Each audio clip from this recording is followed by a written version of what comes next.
Bonjour, donc je me trouve actuellement dans la salle de réception, on va dire, du château de Peñíscola, qui se trouve dans la province de Valencia en Espagne. Et bon, l'organisation un peu de la salle me fait penser à différentes choses. J'imagine que la manière dont on voit les châteaux, en fait, elle est relativement erronée. Je veux dire par là, la salle est très bien, hein, c'est très bien arrangé, et cetera. Bon, c'est évidemment un ameublement de type moderne, mais en fait, c'est pas ça qui m'intrigue.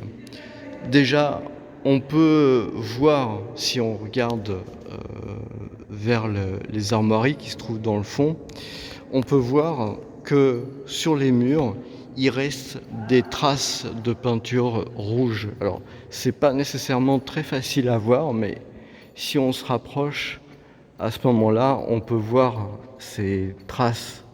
Vous voyez, si vous regardez en bas à droite de l'étendard, vous voyez, il y a un peu des restes de peinture rouge.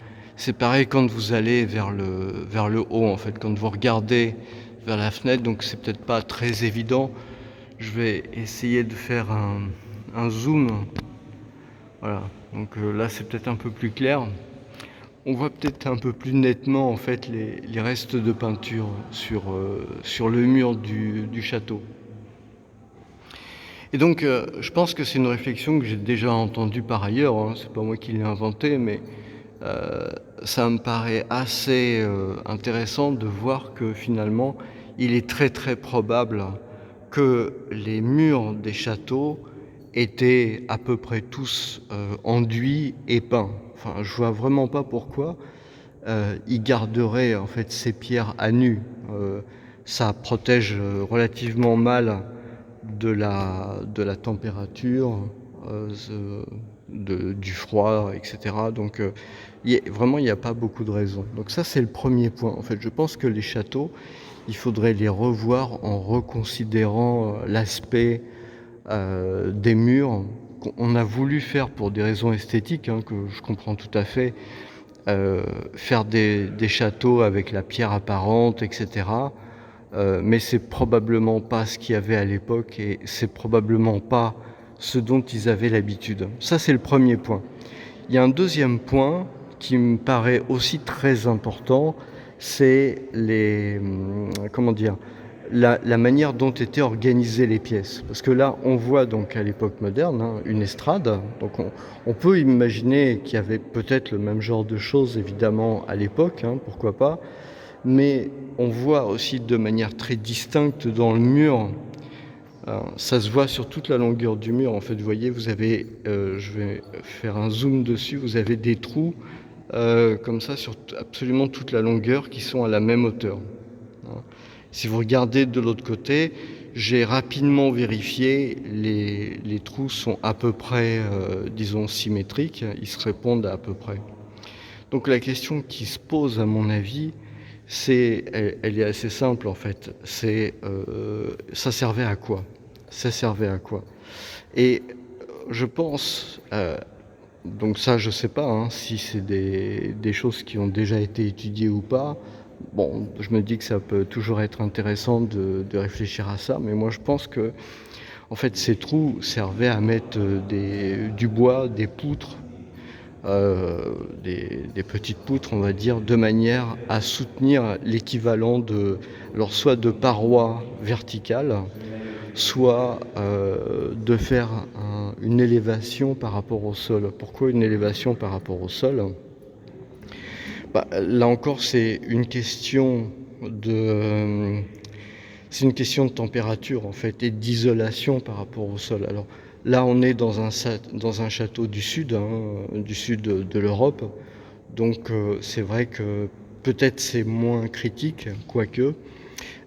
Mais j'imagine que plus on va dans le nord de l'Europe, en fait, plus c'est une problématique importante. Le fait d'avoir le sol comme ça directement pompe toute la chaleur et donc ça fait une déperdition terrible. Et je vois pas pourquoi on pourrait pas imaginer, par exemple ici, hein, à l'entrée de la salle, eh bien, quelque chose qui va plus haut, hein, éventuellement qui peut être surélevé de quelques dizaines de centimètres du sol et pourquoi pas même constituer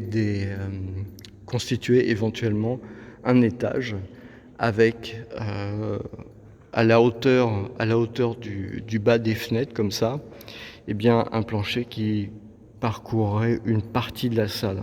Alors je dis une partie parce que nécessairement, il faut, pouvoir, faire venir les escaliers et puis vous avez aussi cette partie-là, hein, qui se trouve, les encorbellements qui se trouvent, au-dessus de murs. Donc ça, c'est aussi intéressant. Alors pour le coup, donc il y en a dans toutes les salles, hein, ça c'est assez évident. J'imagine, je me suis pas penché sur la question au niveau historique, mais j'imagine très facilement qu'il y a un rôle et que ce rôle, il est connu, donc voilà. Mais on peut voir par exemple ici sur le mur, hein, je vais zoomer. Voilà, on peut voir ici une pierre que l'on peut retrouver aussi là-bas. On en voit là-bas une deuxième.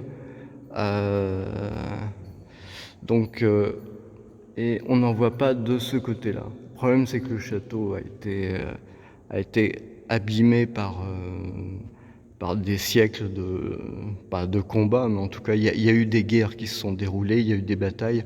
On voit ici, hein, dans le fond du château, dans le fond de la salle, hein, vous avez une reprise qui est extrêmement claire.